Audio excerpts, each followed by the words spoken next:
Madame, Monsieur, bonjour. Je suis très heureux de vous retrouver et soyez les bienvenus dans notre émission « Il était une fois » du magazine En quête de sens.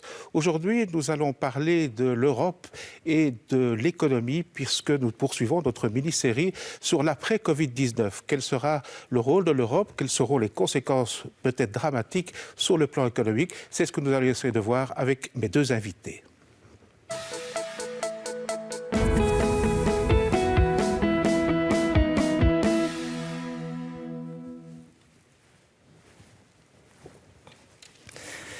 Alors, face à une catastrophe sanitaire qui a fait près de 300 000 morts, qui a affecté plus de 5 millions de personnes dans le monde, selon un bilan de sources officielles sans doute sous-estimé, tous les pays tentent de trouver des solutions à la fois pour endiguer la pandémie, mais aussi pour espérer atténuer les conséquences économiques et financières de cette crise sans précédent. Quelles seront justement ces conséquences économiques et financières? Quel sera aussi le rôle de l'Europe? C'est ce que je vais pouvoir discuter avec mes deux invités que je suis heureux d'accueillir. Tout d'abord, l'économiste Étienne de Calataille. Vous êtes chief économiste d'Orcadia Asset Management et chargé de cours à l'université de Namur. Et ensuite, le député européen Philippe Lamberts. Bonjour. Vous êtes coprésident du groupe des Verts au Parlement européen. Bonjour à tous les deux et merci d'avoir répondu à notre invitation. Ma première question, elle sera toute simple. Est-ce qu'on va vivre une catastrophe économique et sociale? Beaucoup précisent que cette crise financière sera plus grave que celle de 2008. Est-ce que vous partagez cette analyse, Étienne de Calataille? Alors, comparaison n'est pas raison, le français le dit bien, et si on a mal réagi dans les premiers temps à l'arrivée du coronavirus, c'est parce qu'on a justement eu un réflexe de comparaison. C'est un biais mental fréquent chez l'être humain quand il est confronté à l'inconnu, c'est d'essayer de se rattacher à une situation antérieure qu'il a déjà éprouvée. Nous avons fait un parallélisme avec le syndrome respiratoire aigu de 2002-2003 et on n'a pas fait la bonne connexion. Mais donc, comparaison, il faut être prudent, ce sera un choc majeur, un choc vraisemblablement, l'amputation la plus significative de richesse nationale connue depuis la Seconde Guerre mondiale, oui. C'est votre avis, Philippe Lambert? Tout à fait, et c'est une catastrophe qui impacte déjà beaucoup de nos concitoyens. Alors, nous sommes très inégaux face aux conséquences économiques du coronavirus. Je pense en particulier à tous ceux qui sont travailleurs indépendants, qui ont vu leurs sources de revenus se tarir immédiatement. Je pense à des secteurs entiers de l'économie. On pense évidemment au secteur HoReCa, au secteur du tourisme, qui sont mis à l'arrêt brutalement. Et donc, les impacts économiques se font déjà sentir aujourd'hui. Et en effet, on parle d'une crise dont l'impact économique sera peut-être de 2 fois celui de la crise financière d'il y a une dizaine d'années. Oui, on parle d'une baisse de 30% possible de l'activité des entreprises en Belgique et bien sûr de nombreuses faillites potentielles. Comment est-ce qu'on pourrait minimiser cet impact, ces conséquences économiques? Fort heureusement, les pouvoirs publics sont déjà intervenus. Ils l'ont fait en activant le canal monétaire de la politique de la Banque centrale. Mais face à un choc tel que celui que nous connaissons aujourd'hui, ce n'est pas d'abord et avant tout de plus de crédit plus facile que viendra le salut de l'économie européenne ou pas que européenne, puisque la crise est mondiale. Et donc il y a l'autre volant qui a été activé, qui est celui de la politique budgétaire, avec des pouvoirs publics qui sont intervenus de manière massive. Et cela, j'ai envie de dire, tout pays confondu et toute obédience politique confondue, puisqu'on a vu des stratégies extrêmement fortes prises par des gouvernements, entre guillemets, de droite comme de gauche. Ils sont intervenus au travers des leviers qui sont les leurs, qui sont principalement fiscaux et aussi en dépenses. En Belgique, ce qui a été le plus marquant dans la première réaction, ça a été l'élargissement du chômage temporaire et ça a été le droit passerelle pour les indépendants, à côté de toute une série d'autres mesures, des mesures parfois ciblées, par exemple, de renforcement du système de soins de santé. Alors Philippe Lamberts, pour tenter de juguler au mieux cette crise, on a vu les États qui promettent des aides évidemment aux entreprises, à leurs entreprises nationales. On voit aussi beaucoup d'argent qui est dépensé. Donc aujourd'hui, on peut se dire que rester dans les clous du pacte de stabilité européen avec 3% de déficit du produit intérieur brut, c'est un peu du rêve. Quand est-ce qu'on pourra revenir à la normale? Mais d'abord, il faut savoir que ces règles qui ont été inscrites dans les traités n'ont aucune base scientifique. Je veux dire, ce sont des choix politiques qui ont été faits et principalement idéologiques. Et donc, ces règles déjà, il y a moyen de les contester, et non pas pour dire qu'il n'y a pas besoin de règles budgétaires, mais simplement des règles numériques de ce genre-là, elles sont en général inopérantes et souvent contre-productives. Alors, de toute façon, la Commission européenne a suspendu l'application des règles budgétaires et c'est ce qu'il fallait faire. Maintenant, la question c'est, est-ce que nous mettons en place un stimulus d'investissement public, parce qu'en fait c'est de ça qu'on a besoin. Et là je crois qu'on peut tirer le parallèle avec la crise de 1929. Si on veut s'en sortir, la puissance publique doit se substituer au marché pour donner un coup de fouet à l'économie. Et pas n'importe comment. C'est là toute la question, c'est pourquoi faire. Autrement dit, si l'idée c'est on va déverser un tombereau d'investissement public pour ramener l'économie là où elle était avant la crise, je pense qu'on se trompe parce qu'on a quelques défis à relever. Je pense évidemment aux défis des limites planétaires, à commencer par le climat, mais aussi la biodiversité et l'épuisement des ressources. Je pense que la pandémie du coronavirus, je veux dire, d'un mal peut sortir un bien. Autrement dit, ça peut être aussi l'occasion pour nous de donner un coup de fouet à nos économies dans le sens d'une réorientation profonde qui, en effet, nécessite des investissements publics massifs, qu'on pense à l'isolation des bâtiments, à la mobilité.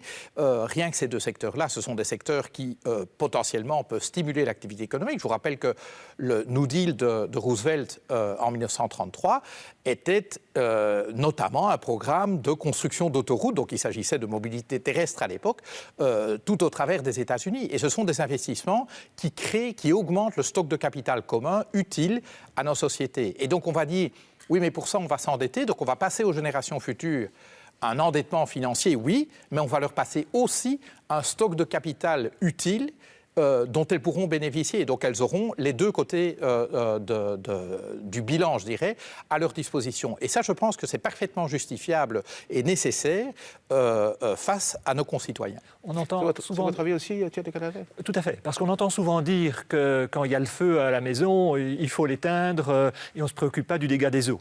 Sous-entendu, il faut aider toutes les entreprises et on se préoccupera d'environnement plus tard. Ce n'est pas l'urgence d'aujourd'hui. Une autre expression entendue, c'est de dire quand il y a le Titanic qui a heurté l'iceberg, on ne s'est pas préoccupé de savoir comment minimiser l'incidence de la nappe, sur la nappe du pétrole qui allait se répandre dans la mer. Donc nous n'allons pas résoudre ces problèmes environnementaux maintenant, on a déjà fort à faire. Et je pense que c'est une erreur fondamentale. Parce que n'oublions pas, l'argent a l'air de couler à flot aujourd'hui, mais néanmoins il y a des arbitrages. Si on regarde simplement sur le bête plan budgétaire, sans même se préoccuper de considérations éthiques et de notre responsabilité en matière environnementale, mais sur le simple plan budgétaire, comment est-ce qu'on peut mettre dignement dans la balance les 300 ou 400 millions dont on parle de sauvetage pour Brussels Airlines et la maigre enveloppe que l'on donne à nos artistes? On voit bien qu'il y a des arbitrages, que l'argent que l'on va donner aux uns, on ne le donnera pas à d'autres, ou on donnera plus aux uns et moins aux autres. Donc il y a des arbitrages, il y a donc des choix politiques, et ces choix, ils doivent être tournés vers l'avenir. On va laisser à nos enfants une fameuse dette, à tout le moins, c'est que le défi environnemental, pour eux, soit un petit peu moins lourd à porter que ce qu'il ne sera si on s'amuse simplement à essayer de relancer la machine telle qu'elle était. Une question peut-être un peu basique, je sais que vous vous intéressez fort aux relations avec la Chine, Philippe Lambert. Finalement, la Chine, c'est là que la pandémie a commencé, mais est-ce qu'elle n'est pas la grande gagnante dans cette pandémie? Parce qu'on voit qu'on a commandé des masques par millions, si pas par milliards. En Chine, on a vu l'économie chinoise qui reprend un peu. Est-ce qu'il n'y a pas un risque de voir la Chine de nouveau reprendre un leadership économique? De toute façon, la Chine représente 1,5 milliard d'habitants, donc c'est un gros morceau de l'humanité, donc c'est normal que c'est un acteur de premier plan. Est-ce que la pandémie est profitable à la Chine? Enfin, j'ai entendu les théories du complot comme quoi les autorités chinoises auraient créé le virus pour foutre le bordel dans le monde. Je ne pense pas, parce que la Chine, en fait, va souffrir des conséquences du coronavirus. On va rentrer dans une phase de relocalisation de l'économie qui va réduire plus vite encore le business model chinois qui était construit sur la grande exportation. Clairement, on va relocaliser une partie de la production dans d'autres régions du monde, l'Europe, l'Amérique du Nord, l'Amérique latine, etc. Et donc la Chine verra son modèle économique encore plus mis à mal par cette forme de démondialisation. Et donc, attention, je pense en effet que pour la Chine, en tout cas, ça ne va pas être une partie de plaisir. Parce qu'en fait, pour sortir des centaines de millions de Chinois de la pauvreté, la Chine a besoin d'une croissance économique folle. Aujourd'hui, on est en phase de récession en Chine. Et donc, pour le Parti communiste chinois, c'est une phase extrêmement délicate, ce qui explique évidemment le renforcement des mesures sécuritaires et du contrôle généralisé de la population dans le pays, parce que le Parti communiste chinois craint pour son hégémonie dans le pays. Alors, vous parlez justement de relocalisation. Effectivement, on a vu que ces crises ont montré que nos économies étaient quand même fort dépendantes de pays où on avait fait fabriquer des choses là où il y a des faibles coûts salariaux, parce qu'on a délocalisé pas mal d'activités et ce qui n'était plus rentable chez nous. Est-ce que vous croyez que, vu cette crise, c'est réaliste de dire on va relocaliser chez nous un certain nombre d'activités qu'on jugeait non rentables avant la crise ? Je pense que ça se produira, mais dans une mesure extrêmement limitée, avec les yeux dans le rétroviseur et pas au travers du pare-brise. On va se dire qu'on va devoir relocaliser chez nous la production peut-être de certains médicaments ou de composantes pour des médicaments, de masques ou de gel, bien certainement, mais on ne va pas penser à ce qui pourrait produire la crise de dans 3 ans ou dans 5 ans, dans 10 ans. Et tout relocaliser chez nous, c'est tout simplement impossible. Et j'aimerais attirer l'attention sur un point. Il ne faudrait pas que cette relocalisation, elle se fasse sous un angle national. À ce moment-là, la Belgique aurait beaucoup plus à perdre qu'à y gagner. Elle doit être européenne. Oui. Il est inconcevable d'imaginer que la Belgique puisse être autosuffisante dans tous les domaines potentiellement indispensables. Au niveau européen, c'est une possibilité, mais au niveau belge, c'est tout à fait impossible. Donc il ne faudrait surtout pas avoir ce réflexe de chacun pour soi. On l'a d'ailleurs un petit peu vu dans les premiers jours et les premières semaines de la crise du coronavirus, quand on a vu des masques être interdits d'exportation d'un pays européen vers un autre pays européen. Ça, nous ne devons certainement pas faire. Il faut être extrêmement sévère sur ce plan-là. Donc de la relocalisation de pays extra-européens vers l'Europe, oui, mais ce sera limité. Ce sera aussi limité parce que nous n'avons pas envie de payer cher tous nos jouets, nous n'avons pas envie de payer beaucoup plus cher pour nos téléphones portables, nous n'avons pas envie de payer plus cher pour nos panneaux solaires, que sais-je encore. Et donc, en fait, je ne pense pas que nous allions aller vers un reshoring, comme l'on dit dans notre jargon, un rapatriement significatif d'activités industrielles chez nous. Je crois qu'il est mieux d'avoir un contrôle de ce qui se fait en Chine et des conditions dans lesquelles ces produits et de ne pas tout céder au commerce international, mais de ne pas non plus avoir un réflexe protectionniste. Alors là, j'embraye un peu sur le niveau européen, parce qu'effectivement, on va relocaliser, on le dit, pas sur le plan national, mais on voit quand même, par exemple, la France qui dit relocalisons chez nous. Oui, c'est clair qu'au sein de l'Union européenne, certains États membres, et vous avez cité la France, ont un réflexe nationaliste chauvin plus à fleur de peau qu'ailleurs, c'est évident. Et je pense qu'en effet, l'échelle pertinente dépend vraiment des activités qu'on considère. C'est clair qu'on découvre aujourd'hui notre dépendance absolue, par exemple, Étienne de Calataille l'a souligné, sur le plan de médicaments de base. Le paracétamol, j'ai appris, je ne le savais pas, que 100% de notre production, enfin de notre consommation est produite en dehors des frontières de l'Union. Est-ce que c'est malin? Non. Maintenant, je pense qu'il faut en toute chose raison garder. Autrement dit, on a poussé le curseur de la mondialisation à l'extrême ces 30 dernières années. Est-ce que pour autant maintenant, il faut tout relocaliser? Je ne pense pas que c'est non plus une recette de résilience. Autrement dit, lorsque vous êtes entièrement dépendant, que ce soit pour l'alimentation, pour les médicaments, pour d'autres équipements, d'un seul producteur, vous êtes en état de vulnérabilité extrême. Mais l'autarcie, c'est aussi vulnérable. Autrement dit, le fait de pouvoir compter sur d'autres vous donne aussi de la résilience. Donc en fait, pour moi, la question, c'est où est-ce qu'on remet le curseur? Pas tout relocaliser, mais sans doute que comme on est allé très loin du côté de la mondialisation, il va falloir le ramener plus dans le sens de la relocalisation. Mais je voudrais attirer l'attention sur la question du multilatéralisme et de la paix. On l'a découvert, le projet européen a été un projet qui a consisté dans un premier temps à mettre en commun nos capacités de production d'acier et de charbon, parce que c'était un peu le nerf de la guerre, de manière à garantir la paix. L'idée était, si on est interdépendant économiquement, eh bien, l'intérêt de se faire la guerre disparaîtra. Et donc, un degré d'interdépendance est important, pas seulement à l'échelle européenne, mais au niveau de la planète aussi, pour garder la paix sur cette planète. Si nous rentrons dans une logique de bloc contre bloc, à la limite autarcique les uns et les autres, ce vers quoi on risque d'aller, ce sont aussi des conflits. Et donc, je pense que c'est une question de curseur. On va devoir relocaliser certaines choses. Il est évident qu'importer de la poudre de lait de Nouvelle-Zélande, c'est un non-sens écologique, c'est aussi un non-sens économique. Juste un point que je voudrais souligner le paramètre coût n'est pas le seul paramètre qui doit rentrer en ligne de compte. Je suis d'accord avec Étienne de Calataï pour dire produire de manière pas écologique, produire de manière pas juste en termes de conditions de travail ou de rémunération, c'est moins cher que de respecter des normes sociales et environnementales. Vous dites on n'est pas prêt à payer. Non, ça c'est un choix. Est-ce qu'on est prêt à payer le prix d'une protection sociale digne de ce nom? Est-ce qu'on est prêt à payer la protection de l'environnement? Enfin, est-ce que ça a de la valeur pour nous? Et si ça a de la valeur pour nous, alors forcément ça a un prix. Mais rester dans une logique, et je sais que là-dessus on est plutôt en accord, rester dans une logique où le coût est le seul paramètre sur lequel on évalue finalement les décisions politiques, les décisions d'investissement, les décisions d'achat, je pense que c'est une logique de nivellement par le bas. Et ce n'est pas ça que nous voulons. Ce n'est pas le modèle européen que le nivellement par le bas. Le modèle européen, c'est une convergence vers le haut. Et donc, on doit zoner les moyens de notre politique. Et donc, en effet, si on veut produire juste, si on veut produire durable, si on veut produire éthique, eh bien, ça a son coût, mais c'est un coût qui vaut la peine d'être payé. Maintenant, il faut faire en sorte, évidemment, que chacune et chacun de nos concitoyens soit capable de se payer les choses. Et ça, c'est toute la question de la politique fiscale et de la justice dans la distribution des bénéfices de l'activité économique. Alors, on sait effectivement que, par exemple, sur le plan européen, la politique de la santé, c'est plutôt des politiques qui sont du ressort des États membres.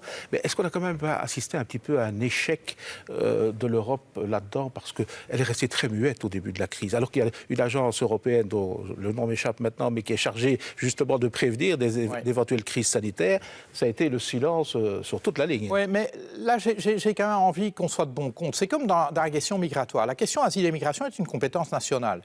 On est face à un défi migratoire en 2015. On dit que fait l'Europe? L'Europe, elle ne peut pas usurper les pouvoirs qui ne sont pas les siens. On est encore en démocratie ici. Par contre, ça pose la question de à quel niveau faut-il mettre certaines choses. Et en effet, je ne suis pas partisan d'une centralisation du système de soins de santé en Europe. Je ne pense pas que c'est une bonne idée. L'Europe, c'est aussi l'unité dans la diversité. Et je pense que la diversité donne de la résilience aussi. Le fait qu'on ne met pas tous nos œufs dans le même panier. Néanmoins, il y a certaines dimensions de la politique de santé. Et je pense en effet à la réponse à des pandémies ou à de la prévention, où certaines compétences devraient être mises au niveau européen.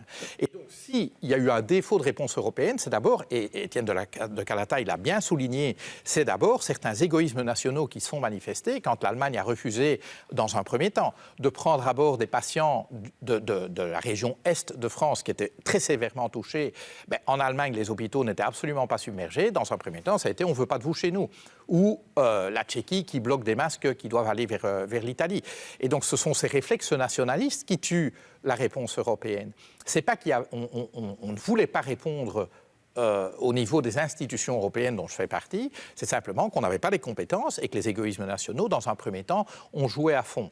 Et donc, je pense qu'on doit tirer les leçons de cela. Et je répète, l'idée ne doit pas être de centraliser tout au niveau européen. Je ne pense pas que c'est une bonne idée. Mais il y a certains éléments de réponse, et je pense que la réponse à une pandémie, ça doit être une réponse européenne.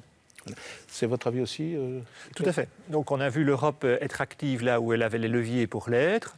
Elle aurait pu l'être encore davantage, mais ne lui faisons pas ici un mauvais procès. Et effectivement, la première réaction européenne, en tant qu'Européens, on la jugera affligeante avec cette propension à trouver des solutions à l'intérieur de nos frontières. Mais on a une part de responsabilité. N'avons-nous pas entendu des autorités wallonnes dire qu'on allait développer une activité de production de masques sur le territoire de la Wallonie, alors que ce n'est évidemment pas ça la bonne réponse à apporter au problème. Voilà, ça c'est effectivement un débat qu'on pourra encore parler. Alors, c'est l'heure de l'Europe, c'est pas moi qui le dis, c'est Ursula von der Leyen, la présidente de la Commission européenne, qui l'a dit en annonçant un plan inédit de 750 milliards d'euros qui sera financé, ça c'est une chose inédite, par un emprunt commun. Alors, est-ce que c'est une bonne nouvelle? Certainement 750 milliards. Est-ce que c'est suffisant? Alors, suffisant, vraisemblablement que non, mais c'est une excellente nouvelle. Le pire aurait été de ne rien faire. 750 milliards, c'est quand même une somme tout à fait conséquente à l'aune de l'activité économique européenne. Et c'est surtout un premier pas. Et c'est ça qui est la dimension symbolique, en plus des milliards, fait que je pense que c'est une excellente nouvelle. Si en plus ça peut être affecté de manière intelligente, ce sera encore mieux. Mais non, saluons ce pas tout à fait décisif dans la construction européenne. Vous êtes député européen, Philippe Lamberts. Vous voterez le plan? Bien sûr.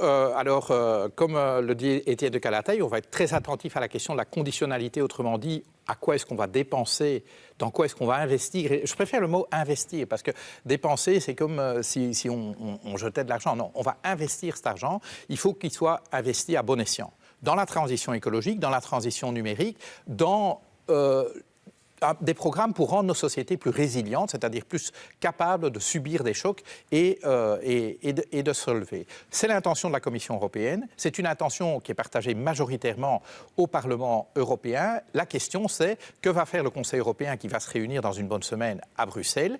Va-t-il trouver le courage politique d'adopter ce plan aussi? Autrement, parce qu'il faut l'unanimité du Conseil, il faut la majorité du Parlement. Je pense, garantir une majorité du Parlement. Par contre, du côté du Conseil européen, on voit encore des États membres qui pensent qu'une réponse solidaire est une mauvaise idée. Et je pense que là, l'Allemagne, qui était aussi toujours en travers de réponse solidaire, a enfin réalisé que une réponse collective à la crise du coronavirus est dans l'intérêt de l'Allemagne. Ce n'est pas une question de faire plaisir aux Espagnols ou aux Italiens. En réalité, la prospérité collective est dans l'intérêt de l'Allemagne. Alors, il y en a aux Pays-Bas, il y en a en Autriche, il y en a en Finlande et en Suède, ou au Danemark, qui ne l'ont toujours pas compris. Mais en réalité, l'Europe est d'abord un projet de prospérité commune. Et donc, je pense que la Commission européenne l'a compris, la proposition est sur la table, ce n'est pas encore gagné. Mais je dirais que c'est de l'heure de vérité pour l'Europe. Autrement dit, si les chefs d'État et de gouvernement en Europe ne sont pas capables de s'entendre sur cette réponse commune, qui, comme le dit Étienne, n'est pas encore suffisante, mais en tout cas est un pas important dans la bonne direction, alors on peut se demander, mais quelle est la raison d'être de l'Europe? Moi, j'entendrai alors assez facilement les citoyennes et les citoyens italiens qui vont dire, attendez, l'Europe... Enfin, elle sert à quoi? Si dans des moments difficiles comme celui-ci, on n'est pas capable de serrer les coudes, à quoi sert l'Union européenne? Et je ne veux pas que le projet européen sombre, mais c'est vraiment l'heure de vérité. Et ça, Ursula von der Leyen, présidente de la Commission, l'a bien compris. Et nous sommes majoritairement au Parlement à l'avoir bien compris. C'est vraiment l'heure de vérité. Si on ne réussit pas ce test, c'en est fait de l'intégration européenne. C'est ça. Donc il y a un risque de peut-être voir l'Europe éclater. Oui, absolument, et ça commencera par la zone euro, parce que la zone euro ne supportera pas les tensions inhérentes au fait qu'on rentre dans cette crise déjà avec des situations macroéconomiques différentes entre l'Italie, qui est endettée à 130% de son PIB, et l'Allemagne, qui est bien en dessous de 100%. Et donc, si vous laissez ces dynamiques se développer, l'État allemand va investir massivement pour rendre son économie compétitive, ça va accroître les tensions dans l'euro, et l'euro va éclater. Et si l'euro éclate, je pense que l'Union européenne ne mettra pas longtemps à suivre. Et donc, c'est notre intérêt commun. Et je ne dis pas ça parce que je suis salarié d'une institution européenne. Je dis ça tout simplement parce que regardons un peu de qui nous sommes entourés.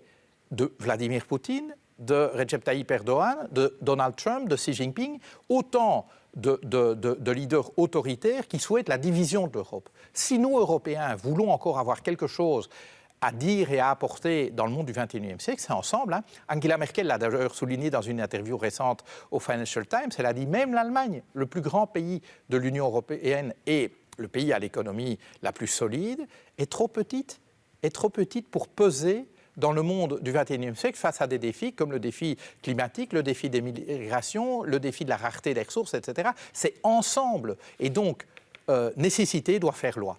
La nécessité, c'est que nous préservions l'intégration européenne et donc ça suppose une réponse commune. Vous souhaitez réagir, Étienne? Oui, tout à fait. En fait, réagir dans le sens d'embrayer sur ce que Philippe vient de dire, en ajoutant un élément. Si nous n'intervenons pas aujourd'hui, alors que nous sommes face à la crise la plus grave que nous ayons eu à affronter, mais aussi dans des circonstances qui sont indépendantes de ce qu'on pourrait croire être la responsabilité de l'État. Ce n'est pas parce que l'État italien est mal géré, c'est pas parce qu'ils ont une propension à trop profiter du soleil ou de la belle vie, à être paresseux ou que sais-je encore, que l'Italie se retrouve dans davantage de difficultés que d'autres pays. Donc il n'y a pas ce problème que nous, les économistes, nous appelons un problème d'aléa moral. Il n'y a pas une question de « oui, mais secouez-vous un petit peu, retroussez-vous les manches et ça ira mieux ». Ça leur est tombé dessus comme ça aurait pu tomber sur un autre. Et c'est tellement patent ici que face à ces circonstances-là, il faut aider. Vous n'avez peut-être pas envie de donner de l'argent au gars qui vous tend la main et qui, dans l'autre main, a une bouteille d'alcool. Parce que vous dites « bah oui, il va s'acheter une autre bouteille d'alcool, ça, j'ai pas envie de faire ». Mais s'il n'a pas une bouteille d'alcool dans l'autre main et qu'il est vraiment dans une situation de besoin objectif qui est totalement indépendant de sa responsabilité en quoi que ce soit, si vous ne l'aidez pas dans ces circonstances-là, à quoi bon sert l'Europe? Voilà, alors nous arrivons à la fin de notre émission. Je voudrais juste vous entendre sur une chose, Étienne du Canada. Vous aviez déclaré dans une interview au journal Dimanche qu'avant de parler de relance, il fallait parler de confiance. Oui, je pense que ça reste le maître mot aujourd'hui. Qu'est-ce qui fera que demain, nous aurons envie de consommer, mais j'ai envie de dire d'abord et avant tout de resocialiser. Ce qu'il nous faut, c'est que nous soyons en confiance quand nous envoyons nos enfants dans les écoles, que nous soyons en confiance quand nous sommes ensemble dans un bus ou dans un tram. Parce que sinon, eh bien, on restera à la maison ou on prendra sa voiture, et ça, ce n'est pas la société dont on peut rêver. Voilà. Alors, dernière question à tous les deux. On entend beaucoup de responsables politiques aujourd'hui qui disent qu'il faut remettre l'humain au centre des préoccupations. C'est une parole que le pape François martèle depuis des années et des années. Est-ce que vous croyez que son message a enfin été entendu ? Oui, en tout cas, ce que je crois, c'est qu'une série de dogmes néolibéraux qui laissaient penser d'abord que l'être humain est l'homo economicus, autrement dit que la seule chose qui compte, c'est le fric, que plus grand, plus gros, plus vite, c'est toujours mieux. Je pense que le marché est un meilleur allocateur de ressources que l'État, autrement dit que l'État est un facteur d'inefficacité et que le marché est toujours efficace, que de toute façon, tout ce qui compte, c'est l'efficacité, la résilience, ça compte pas. Eh bien, je pense que tous ces dogmes ont volé en éclats. Et en effet, la pandémie nous a rappelé que le but de l'économie, c'est de servir l'humain. Et ce n'est pas l'inverse. C'est votre avis aussi, Étienne Tout à fait. Avec une précision encore, on a parfois dans certains débats, dans le débat, on a souvent opposé ce qui était bon pour la santé et ce qui est bon pour l'économie. Le modeste économiste que je suis n'aime pas trop cette opposition. Parce que l'économie, elle est précisément à mettre au service de l'humain. Et si vous avez une économie racrapotée, ça vous fera moins de moyens pour faire de la recherche scientifique, pour financer vos hôpitaux et votre solidarité. Donc n'opposons pas ce qui est bon pour la santé et ce qui est bon pour l'économie, mais ne subordonnons pas évidemment la santé à l'économie. Bien, ce sera le mot de la fin de cette émission. Philippe Lambert, Étienne de Calataille, merci beaucoup d'avoir pris du temps pour venir répondre à nos questions. Merci à vous pour votre fidélité. Merci de nous suivre chaque fois. Je vous donne rendez-vous dans une prochaine émission, bien sûr, avec d'autres invités et un autre sujet. Au revoir.